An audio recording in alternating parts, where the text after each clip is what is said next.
Bonsoir, je suis la sœur Vanessa, je suis avec mon mari et mes enfants. Ce soir, nous allons poser quelques questions au pasteur Ventura.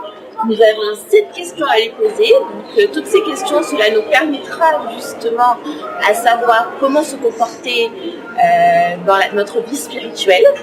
Bonsoir, pasteur. Bonsoir, Vanessa. Donc, première question. En tant que chrétien ou enfant de Dieu, que devons-nous faire pour grandir spirituellement? Alors voici une bonne question. Pour grandir spirituellement, c'est exactement,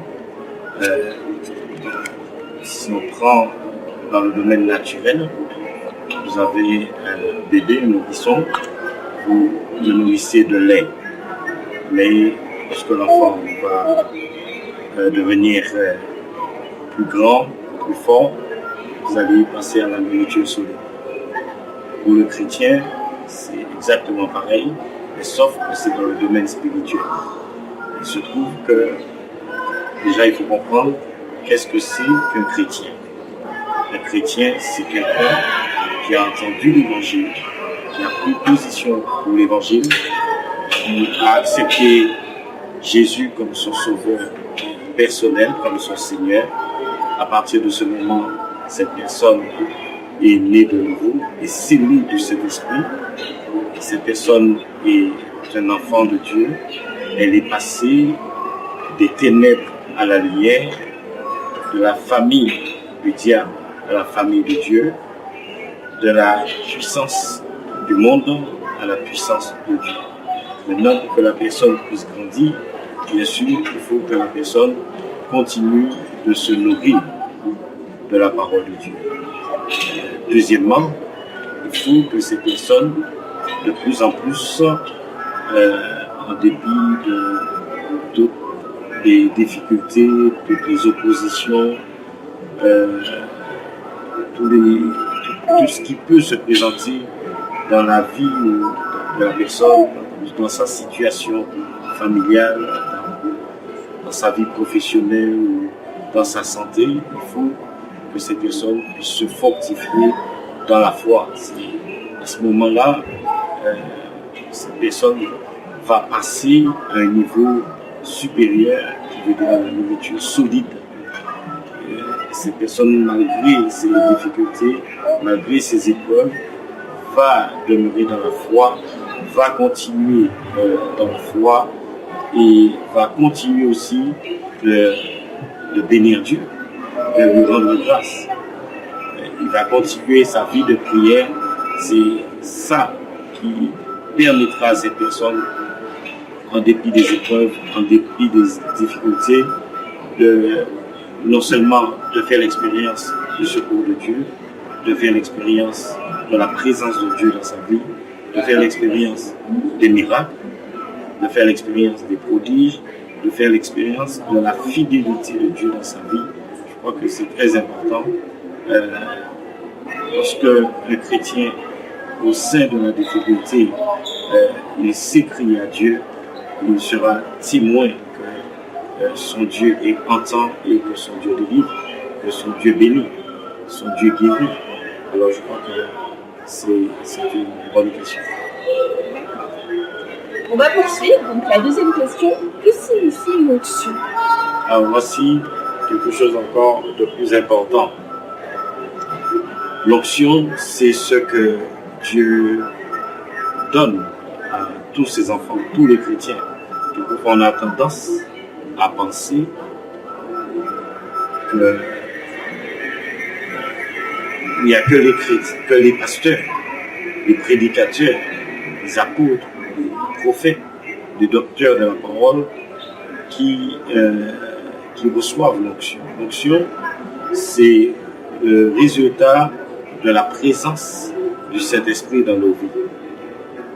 Quelqu'un qui est en accord avec Dieu, quelqu'un qui demeure dans la vérité, qui demeure dans la parole, qui garde les commandements de Dieu, qui a une vie de prière, forcément, va faire l'expérience de l'onction.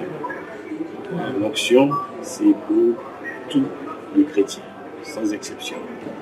Il suffit de ce qui amène de plus en plus les chrétiens de faire l'expérience de la puissance de Dieu, c'est surtout sa vie de prière. Le chrétien qui prie, c'est un chrétien qui va vraiment faire l'expérience de l'onction. Et l'onction, de plus en plus, va prendre des proportions, va grandir, et va être vu, va se manifester dans la vie de ce chrétien. Et d'ailleurs, sans l'onction, la Bible nous montre qu'on ne peut rien faire. On a besoin de l'onction, on a besoin de la puissance. C'est important pour arrêter, en tous les cas, les activités de Satan dans nos affaires, dans notre vie, dans notre foyer. Alors ça répond parfaitement à la question. D'ailleurs, tous les chrétiens ont une onction qui leur est propre, comme dans le livre des Actes, où la Bible nous montre qu'il y a 120 personnes qui se réunissaient dans la chambre haute. Et un jour, le vent impétueux s'est manifesté dans cette chambre haute et ils ont vu une grande flamme de feu. Et ça, c'est pour bien expliquer que chaque personne a son onction. Et une flamme de feu s'est posée sur la tête de chacune des personnes qui étaient présentes dans cette chambre. Et ce qu'on souligne dans la vie de ces personnes qui sont devenues des apôtres, de grands serviteurs de Dieu, comment ils ont eu une grande renommée, comment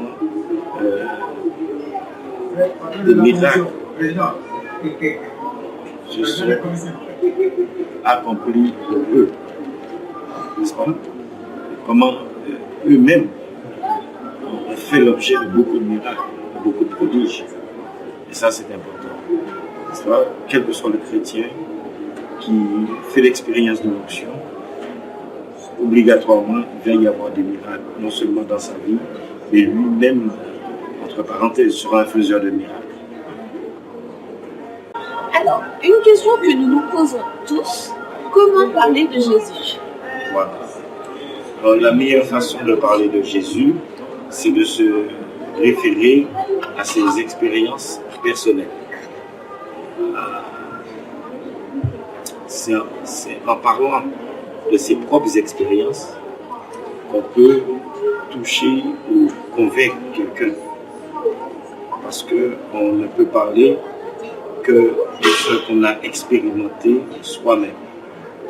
Et c'est pour montrer que si Jésus l'a fait pour vous, il peut le faire pour la personne à qui vous rendez témoignage de la vérité. Il y a des chrétiens qui pensent que le fait que Jésus les a trouvés, ils étaient bien installés, qu'ils avaient tout. Ils estiment bon qu'ils ont accepté Jésus et que Jésus n'a rien fait pour eux. C'est totalement faux. Je crois que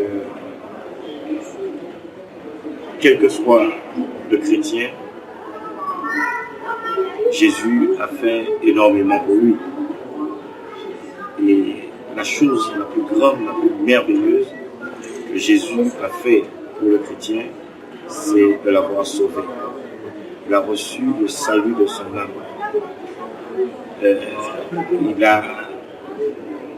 Il a été, en tous les cas, mis à part par Jésus.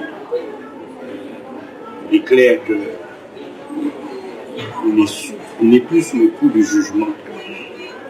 Il est sous la grâce de Dieu, sous le coup de la grâce de Dieu. Et en fur et à mesure de sa croissance spirituelle, de sa vie spirituelle, au fur et à mesure que ce chrétien va mûrir, il comprendra à quel point que Jésus a fait beaucoup pour lui. Comment faire face aux soucis de la vie? Voilà. Alors, quelquefois on pense que il n'y a que les chrétiens qui qui sont confrontés aux soucis de la vie. Mais les pasteurs, les prédicateurs, les prophètes, les docteurs de la parole, ils sont confrontés aux soucis aussi. Ils sont confrontés aux soucis de la vie. Mais à la différence, pourquoi ils s'en sortent mieux que les chrétiens? C'est parce qu'ils sont plus matures spirituellement. S'ils enseignent, s'ils prophétisent, s'ils disent, ils ont une plus grande connaissance de la vérité. C'est pourquoi j'exhorte souvent les frères et sœurs à méditer la parole pour comprendre et pour avoir la clé de la victoire sur quels que soient les soucis de la vie. Dans le livre de Matthieu, il est dit, il ne faut pas s'inquiéter. N'est-ce pas? Il est dit, qui, à force de soucis, peut ajouter une coudée à la durée de sa vie. Alors, lorsqu'on parle de soucis, on parle de quoi? Ça peut être la maladie, ça peut être l'argent, ça peut être des conflits avec des personnes, ça peut être vraiment des problèmes de toutes sortes. Mais le Seigneur nous promet que dans toutes ces choses, nous sommes plus que vaincus. Il ne dit pas que nous serons vainqueurs. Il dit que nous sommes plus que vainqueurs. Et il y a un autre verset aussi qui dit que Dieu nous fait toujours triompher dans le nom de Jésus. Ce que nous devons comprendre par là, lorsque nous entendons ces deux versets, triompher et plus que vainqueur, nous devons comprendre que nous devons faire notre part. Nous devons prier par la foi. Nous devons même prier pour ceux qui se lèvent contre nous. Parce que, en réalité, ce ne sont pas eux nos véritables ennemis. N'est-ce pas?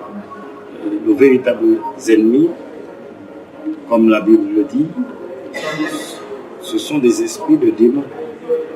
Et malheureusement, il y a beaucoup de chrétiens, de frères, de sœurs dans la foi, qui se laissent connecter par ces esprits de démons. Et c'est pour cette raison, la Bible dit que nous devons nous aimer les uns les autres. Et lorsque on a un conflit, on est dans une situation de difficulté, de soucis avec que ce soit la personne, un frère ou une soeur dans la foi, je crois que la meilleure des choses, c'est d'avoir la maîtrise de soi pour rester dans une situation de prière. Parce que nous n'avons pas à nous justifier devant quiconque. N'est-ce pas? C'est notre Seigneur qui nous justifie. Nous n'avons pas à nous défendre nous-mêmes.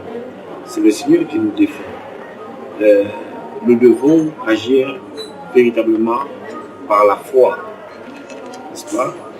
Et croire que notre Dieu qui est fidèle va nous délivrer de cette situation. On voit dans la Bible des prophètes, des apôtres, des serviteurs de Dieu, même Moïse a eu des difficultés avec des personnes croyantes, servantes du Seigneur, serviteurs de Dieu. Et c'est la prière qui a fait que Moïse s'en est bien sorti, l'apôtre Paul s'en est bien sorti, parce qu'il n'a pas cherché à se défendre. Ni Moïse n'a pas cherché à se défendre, ni l'apôtre Paul n'ont pas cherché à se défendre. Nous avons Michée, qui n'a pas cherché à se défendre face au roi qui lui posait la question, est-ce qu'il sera vainqueur à la guerre ou pas? On a vu que le roi n'était pas content. Le roi non seulement l'a giflé, mais a demandé qu'on le jette en prison. Ce que tu as dit, c'est ce qui s'est accompli. Je crois que lorsqu'on est en souci, lorsqu'on est en conflit avec quelqu'un, Le même Dieu qui a exaucé Moïse, qui a exaucé Moïse, qui a exaucé Daniel, qui a exaucé l'apôtre Paul, c'est le même Dieu qui va nous justifier. Ce qu'il faut, c'est que nous demeurons dans l'esprit, dans la parole. Parce que Dieu ne peut fonctionner qu'avec sa parole. Dieu travaille avec sa parole. C'est pour cela que nous devons être dans la parole. C'est pourquoi il a dit, et Jésus dit dans le livre de Jean 14, il dit celui qui m'aime garde ma parole. Jean 15, il dit demeurez dans mon amour. Qui veut dire demeurez dans la parole. Gardez mes commandements. Je pense que si on est discipliné pour demeurer dans la parole, il y a un verset toujours dans Jean 15 qui dit afin que tout ce que vous demandez par la prière, cela vous soit accordé. Comment faire face à l'adversité? C'est une bonne question. Comment faire face à l'adversité? Alors, déjà en tant qu'enfants de Dieu, nous ne devons pas nous laisser envahir par les émotions lorsque nous sommes confrontés à l'adversité. Nous devons rester calmes et tranquilles parce que dans le livre d'Ésaïe, il est dit, c'est dans le calme, la tranquillité que sera votre secours, votre salut. Et nous sommes 144, il est dit, béni soit l'Éternel qui exerce mes mains au combat, mes doigts en bataille. Et dans ce même verset, il est dit, l'Éternel est mon secours. N'est-ce pas? Alors, je le répète,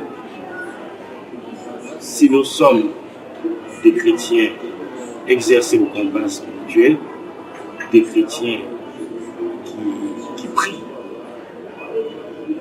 non seulement on ne sera pas surpris par l'adversité, mais dans toute adversité, on sera vainqueur. Pourquoi? Parce que nous ne combattons pas avec des moyens humains, nous combattons avec des moyens spirituels. Et le chrétien qui prie avec confiance, il verra Dieu le secourir, Dieu le délivrer, parce que d'ailleurs, Dieu s'appelle le Dieu des délivrances. Amen.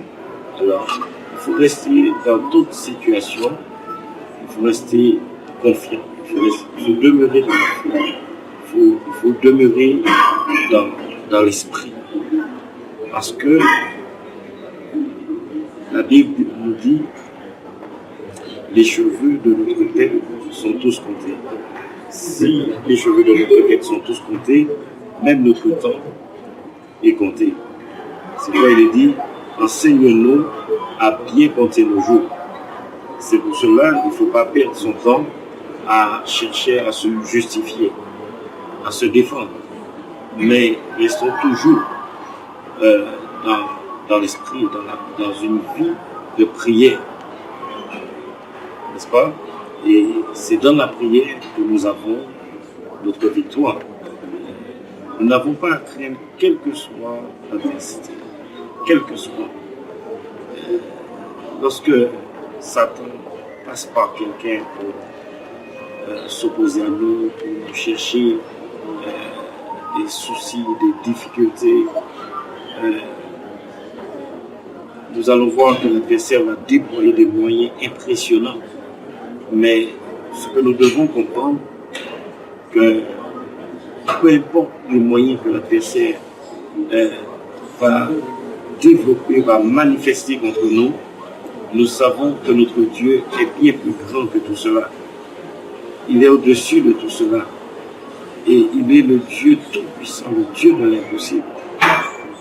Quelle que soit la puissance avec laquelle l'adversité va se lever contre nous, nous savons que la puissance de Jésus est capable d'arrêter quelle que soit la puissance de l'ennemi. D'ailleurs, il est dit dans un verset que le Seigneur nous a donné l'autorité, le pouvoir, la puissance pour marcher sur les serpents, sur les scorpions et sur toute la puissance de l'ennemi. Il précise que rien ne pourra nous nuire. Mais il y a aussi différentes sortes d'adversité. Il ne faut pas voir l'adversité que les gens se lèvent contre nous. Ça peut être une adversité par rapport à un souci financier. Il faut voir l'adversité par rapport aussi à des séductions. Il faut voir l'adversité aussi par rapport à des tentations. Il faut voir l'adversité par rapport à des esprits de convoitise, de jalousie, de murmure, de médisance. Et c'est pour cela qu'il faut, si on est des personnes de prière, avant toute chose, il faut s'exercer à prier pour soi, pour ne pas se trouver exposé dans une situation, pour ne pas se trouver, par exemple,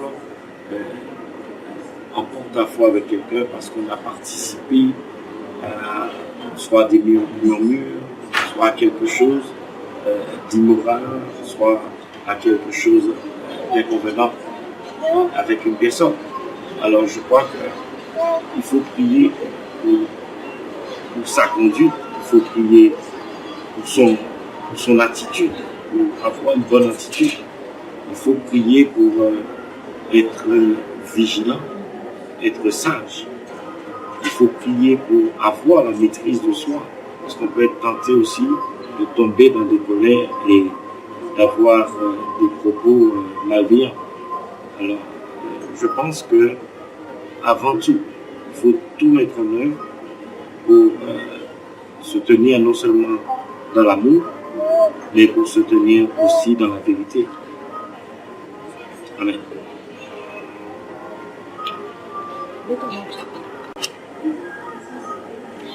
Comment garder le Saint-Esprit?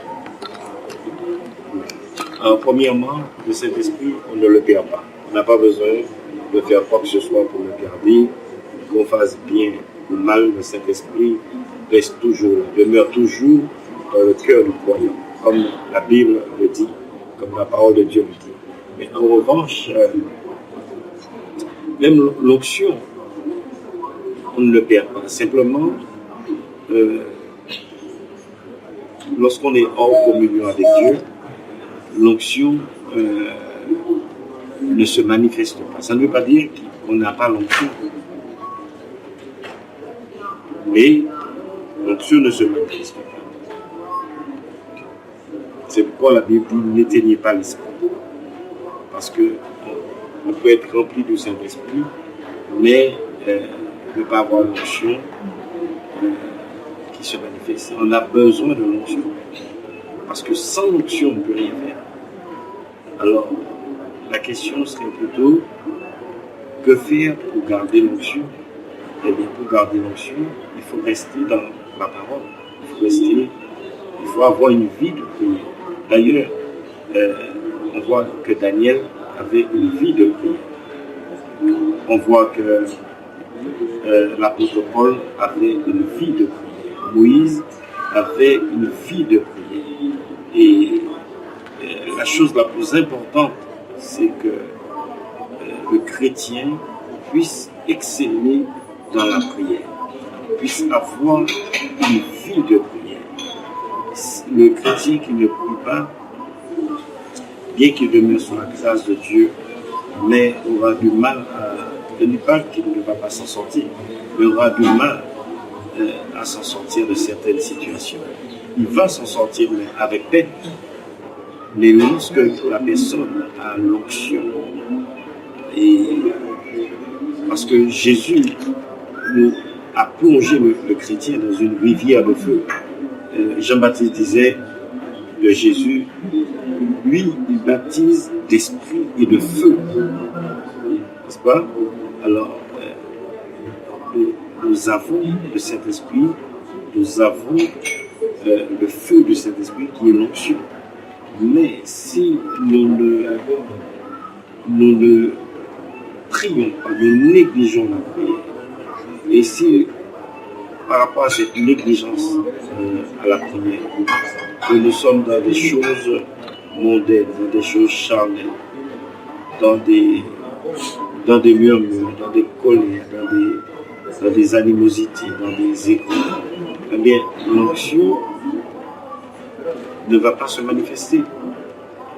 Or, et la personne qui est chrétienne et qui voit que l'onction ne se manifeste pas et qui voit qu'elle a à faire face à des difficultés,